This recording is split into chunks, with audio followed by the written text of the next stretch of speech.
दोस्तों नमस्ते। मैं दिलीप पाटिल, सहायक प्राध्यापक हिंदी विभाग, पंकज कला एवं विज्ञान महाविद्यालय चोपड़ा, जिला जलगांव। दोस्तों, कवयित्री बहनाबाई चौधरी उत्तर महाराष्ट्र विश्वविद्यालय जलगांव की ओर से एसवाई बीए के पाठ्यक्रम में जो सामान्य हिंदी है अर्थात जनरल हिंदी, उसमें जो पाठ्यक्रम लगाया गया है उस पाठ्यक्रम के अंतर्गत एक गोप कक्ष व्यंग्य कथा है शंकर पुण्तांबेकर जी की, उसके ऊपर हम चर्चा करने वाले हैं। व्यंग्य कथा बड़ी मार्मिक, बड़ी सटीक, बड़ी सुंदर और बड़ी अच्छी है। इसमें खासकर दो मित्रों के बीच में जो प्रतिस्पर्धे होते हैं या दो मित्रों के बीच में ईर्ष्या भाव, चंचलता, सुंदरता या अहंकार, इसके बारे में इसमें चर्चा की गई है। मित्र किस प्रकार का होना चाहिए और उसकी मैत्री किस प्रकार की होनी चाहिए। हमने बहुत सारी बातें आज दिन तक देखी हुई है कि दोस्त किस प्रकार के होते हैं, दोस्ती किस प्रकार के निभाते हैं, अंतिम समय तक दोस्त किस प्रकार की दोस्ती को वो अपने त्याग या समर्पण भाव या कुर्बानी देकर भी बहुत सारी जगह हमने फिल्मों के जरिए हो या उपन्यास के जरिए हो या कथाओं के जरिए हो या कहानी के जरिए हो, हमने बहुत सारी बातें पढ़ी भी हैं, देखी भी है, अनुभव भी ली हुई है। और इसी अनुभव के आधार पर शंकर पुण्तांबेकर जी ने एक व्यंग्य कथा इसमें लिखी हुई है, एक गोप कक्ष। बड़ी अच्छी कथा है और इस व्यंग्य कथा को मैं अब शुरू करने वाला हूं। दोस्तों, इसमें दो दोस्त हैं, एक का नाम है विलोल और दूसरे का नाम है कृष्ण। कृष्ण को आप अच्छी तरह से भली भांति परिचित है। कृष्ण कौन? तो श्री कृष्ण। ये गोकुल के रहने वाले, मथुरा के रहने वाले, माखन चोर, चित्त चोर, बहुत सारी उपमाएं इनको है। कन्हैया कहते हैं तो कोई नंद बाबा का पुत्र कहते हैं, यशोदा का वहां पर उसको पुत्र कहते हैं। ऐसी बहुत सारी उपमाएं, बहुत सारे नाम उसको लगे हुए हैं। वे कृष्ण और उन्हीं कृष्ण के जो मित्र हैं वो है विलोल। विलोल का अर्थ यहां पर है चंचल या सुंदर। विलोल चंचल तो है, सुंदर तो है, लेकिन अहंकारी भी उतना ही है, क्योंकि हमेशा वो कृष्ण की बराबरी करता है, कृष्ण से स्पर्धा करता है। और इसी स्पर्धा के होड़ में उसकी और कृष्ण की बहुत सारी बातें शंकर पुण्तांबेकर जी हमारे सामने रखते हैं। फिर इन बातों में क्या बात होती है आगे चलकर देखिए। जिस प्रकार विलोल सुंदर है, चंचल है, अहंकारी है और वो गोरा भी है, वो अपने आप को कृष्ण से बहुत सुंदर मानता है। इतना ही नहीं तो उसके पिताजी शशांक, अर्थात विलोल के पिताजी शशांक, वे अमीर भी हैं, उसके पास बहुत धन दौलत है। और धन दौलत कौन सी उस जमाने में थी? तो गायें थी। ये नंद बाबा के पास नहीं है, कृष्ण के बाबा के पास नहीं है, लेकिन मेरे पिताजी के पास इतनी सारी धन दौलत है। ये भी ईर्ष्या उसके मन में है। दूसरी ईर्ष्या उसके मन में ये है कि कृष्ण तो काले हैं, मैं गोरा हूं। ये भी ईर्ष्या उसके मन में है। तीसरी बात ये है तो गोपियां कृष्ण के प्रेम के ऊपर जो है अनुरक्त है, लेकिन वही गोपियां विलोल के प्रेम के ऊपर अनुरक्त नहीं है। ये भी ईर्ष्या उसको है। इतना ही नहीं, बहुत सारे गोप जो हैं वो उसके साथ खेलने के लिए जाते हैं, रास क्रीड़ा में भाग लेते हैं, गोपियां लेती हैं, लेकिन उसके बदले में विलोल के पास कोई नहीं आता। और अगली बात यह है कि कृष्ण बहुत सारी अच्छी प्रकार की मुरली बजाता है, ये भी मुरली बजाता है हालांकि, लेकिन इसके मुरली बजाने के बावजूद भी इसके पास कोई नहीं जाता, कृष्ण के पास सारे चले जाते हैं। इतना ही नहीं तो कृष्ण के पास राधा जैसी एक युवती भी है, लेकिन विलोल के पास कोई अच्छी दोस्त नहीं है। इन सब बातों को लेकर बड़ी ईर्ष्या, बड़ी स्पर्धा विलोल के मन में चल रही है। और ये कथा जो है शंकर पुण्तांबेकर जी आगे बढ़ाते हैं। जब ये कथा आगे बढ़ती है और बढ़कर विलोल गोपियों को बहुत चिढ़ाते हैं। गोपियों को कहते हैं कि देखो, ये जो आपके कृष्ण हैं ये गोकुल के नहीं हैं, वो मथुरा के हैं और एक दिन सचमुच में मथुरा चले जाएंगे आपको छोड़कर। गोपियों को बहुत बुरा लगता है।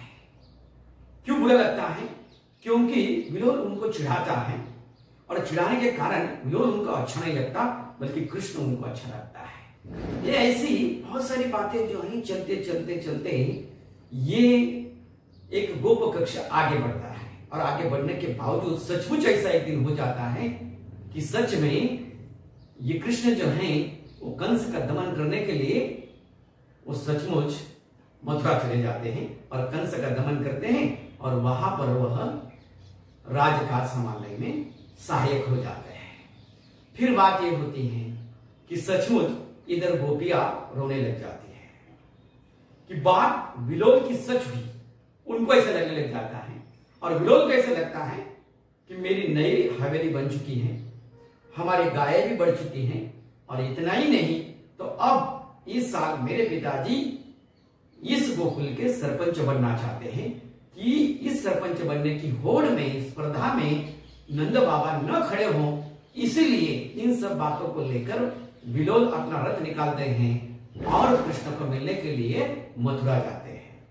जब वे मथुरा जाते हैं और मथुरा जाने के बाद जहां पर जिस सदन में कृष्ण बैठे हुए हैं उसी सदन में विलोल भी चला जाता है। विलोल कृष्ण से कहता है कि मैं यहां से आया हूं और विलोल मेरा नाम है। कृष्ण उसे पहचानते नहीं। कृष्ण पहचानते नहीं, इसी कारण से विलोल को बड़ा दुख होता है, बड़ा गुस्सा भी आता है। उसको ऐसा लगता है कि मैं इनका सखा हूं, इतना ही नहीं तो गोकुल में एक साथ हम खेले हुए हैं, फिर भी मुझे पहचानने से इनकार कर रहा है, ऐसा क्यों? फिर बाद में ऐसी बात होती है, कृष्ण ने कुब्जा से विवाह कर लिया है और कुब्जा से उसे संदेश मिलता है कि आपको कृष्ण जी एक झोपड़ी में, जो मथुरा के पास में ही झोपड़ी है, वो सदन के पास ही झोपड़ी है, उस झोपड़ी में आपको वो बुला रहे हैं। तो विलोल उस झोपड़ी में जाते हैं और झोपड़ी में जाकर वहां पर देखते हैं और कृष्ण उसको गले लग जाते हैं। झोपड़ी में जाते ही विलोल से कृष्ण गले लग जाते हैं और गले लगने के बाद कृष्ण विलोल से नंद बाबा, यशोदा, गोपियां, गोप, इतना ही नहीं तो राधा, इसके बारे में वो पूछने लग जाता है कि इनके हालचाल कैसे है। उसको आश्चर्य होता है कि जब मैं सदन में गया, जब मैं भवन में गया तो उस वक्त ये मुझे अपरिचित सा व्यवहार करते दिखाई दिया, लेकिन यहां पर बिल्कुल ऐसा क्यों कर रहा है? मैंने उनको पूछा और पूछकर कृष्ण ने जवाब दिया। तो कृष्ण कहता है कि सदन ऐसी बात होती है कि वहां पर अपने लोगों को पहचाना नहीं जाता, तभी ही आदमी वहां पर न्याय कर सकता है। ऐसी बात कृष्ण विलोल को कहता है। फिर विलोल के दिमाग में वो बिजली कौन जाती है, तो ठीक है भाई। फिर सब बातचीत इसमें होती है और उसको इतना ही नहीं तो उसकी खातिरदारी भी होती है विलोल की। और जब विलोल गोकुल जाने के लिए तैयार होता है तो उस वक्त विलोल के साथ में, विलोल के हाथ में 2 पत्र, एक नंद बाबा के लिए और उसका मित्र सुबाहु नाम है उसका, उसके लिए देते हैं और एक डिब्बा उसके हाथ में रख देते हैं और ये कहता है कि ये डिब्बा किसको देना, ये पत्र नंद बाबा को देना, ये पत्र सुबाहु को देना, ये कह देते हैं और विलोल वहां से चल देता है।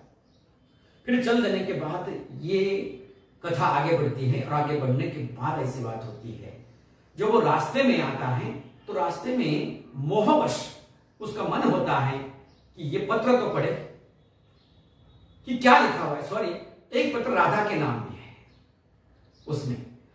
फिर उसको ऐसा लगता है कि राधा मेरे ऊपर प्रेम नहीं करती, वो कृष्ण के ऊपर प्रेम करती है। तो देखो तो सही कि इन्होंने क्या प्रेम संदेश इस पत्र में लिखा हुआ है, प्रेम पत्र क्या लिखा हुआ है। लेकिन उसके मन में ये बात भी आती है कि नहीं, किसी दूसरे का पत्र पढ़ना पाप है, अगर मैं पत्र पढ़ लेता हूं तो मुझे पाप लगेगा, ये भी उसके मन में आता है। लेकिन आखिरकार उसका मोह जीत जाता है और वह राधा का पत्र खोल लेता है। राधा के पत्र में लिखा हुआ है कि मित्र, विलोल की तरफ से आपका समाचार मैंने सुना और आपका समाचार सुनकर बड़ा हर्ष हुआ। हर्ष ये हुआ कि जब से मैंने गोकुल छोड़ा हुआ है तब से आपने समाज कार्य में अपने आप को झोंक दिया है। इतना ही नहीं तो प्रौढ़ों को आप शिक्षा दे रही है, साथ में रुग्णों की सेवा भी आप कर रही हैं, बड़ा अच्छा कार्य आप कर रही हैं। इसलिए आपको कार्य की मैं सराहना करता हूं और आपको शुभकामनाएं देता हूं और पत्र समाप्त करता हूं। धन्यवाद। ऐसा लिखते हैं। जब ये पत्र और वो शब्द वो पढ़ता है और पढ़ने के बावजूद उसका ऐसा लगता है कि प्रेम का शब्द इसमें एक भी नहीं है। जो उसको लग रहा था उसकी अपेक्षा भंग हो गया। फिर बात ऐसी होती है कि वो पत्र जो है अपने पास रख लेता है जेब में और रथ आगे बढ़ता है। इसमें तो कुछ भी ऐसा राधा के बारे में लिखा नहीं। मुझे ऐसा लग रहा था कि राधा के वियोग में वो ऐसा लिखेगा कि मुझको चैन नहीं आ रही है आपके बिना जी नहीं चाहता मैं, आप बहुत दूर हो, मुझे तो रोज याद आती है, ऐसा लिखा होगा। इसमें तो एक अक्षर भी ऐसा लिखा नहीं है। फिर बात ऐसी होती है कि चलो नंद बाबा को क्या लिखा हुआ है ये भी देखते हैं। पर लेकिन नंद बाबा के पत्र देखने से पूर्व सुबाहु के लिए जो डिब्बा दिया हुआ है उसमें क्या है देखते हैं। शायद उसमें हीरे मोती हो सकते हैं और शायद उसमें हीरे मोती होने के कारण से मैं हीरे में तो चुरा नहीं सकता क्योंकि मेरे पास बहुत सारे हीरे मोती हैं। फिर बात ऐसी होती है कि वो डिब्बा खोलता है और डिब्बा खोलने के बाद डिब्बे में जब देखता है तो डिब्बे में एक पत्र है।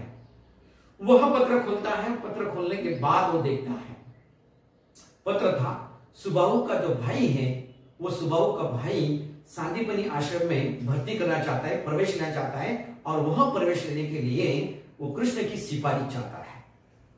जब वो कृष्ण की सिफारिश चाहता है वहां पर तो कृष्ण की सिफारिश न मिले, इसी कारण से कृष्ण मित्र सुबाहु जो है उसके भाई उसके लिए लिखता है कि देखो कि आपके जो भाई है उसके लिए मैं ये पत्र लिख रहा हूं। खास मुझे मालूम है आपके मेरे बड़े अच्छे मित्र हैं, लेकिन आप बड़े अच्छे मित्र होने के कारण ही मैं आपको सलाह दे रहा हूं कि मेरे इस पत्र के कारण अगर आप वहां पर जाते हैं तो सांदीपनी ऋषि को बुरा लगेगा।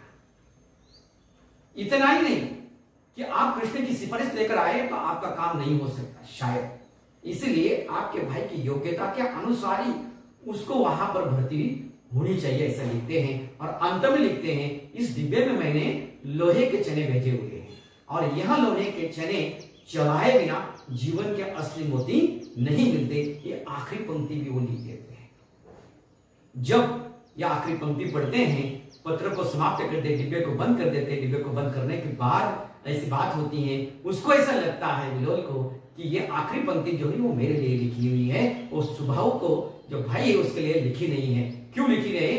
क्योंकि मुझे भी ऐसा लगने लगा है कि लोहे के चने चबाए बिना असली मोती जीवन के नहीं मिल सकते।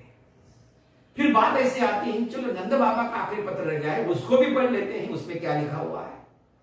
फिर वो पत्र को खोलते हैं और नंद बाबा का पत्र वो पढ़ने लेते हैं और कहते हैं कि पूज्य पिताजी आपको प्रणाम। प्रणाम करने के बाद वो पत्र का प्रारंभ करते हैं कि मैंने आपका समाचार सुना, आप स्वयं कुशल हैं। मुझे अत्यंत हर्ष हुआ कि आप अच्छे हैं।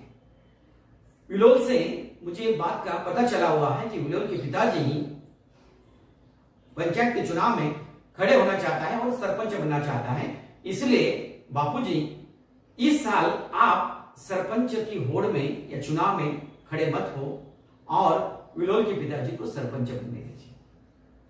उसके बावजूद विलोल की नई हवेली बन चुकी है, उसके गायें बढ़ चुकी हैं। ये भी समाचार मैंने उससे सुना और पत्र वहां पर समाप्त हो जाता है। विलोल के ऐसा लगता है कि इसमें उल्टी सीधी बातें लिखी होगी। नंद बाबा को उन्होंने लिखा हुआ कि आपको ही वहां पर चुनाव में खड़ा होना चाहिए और आपको ही सरपंच होना चाहिए, लेकिन कृष्ण ने ऐसा कुछ नहीं लिखा।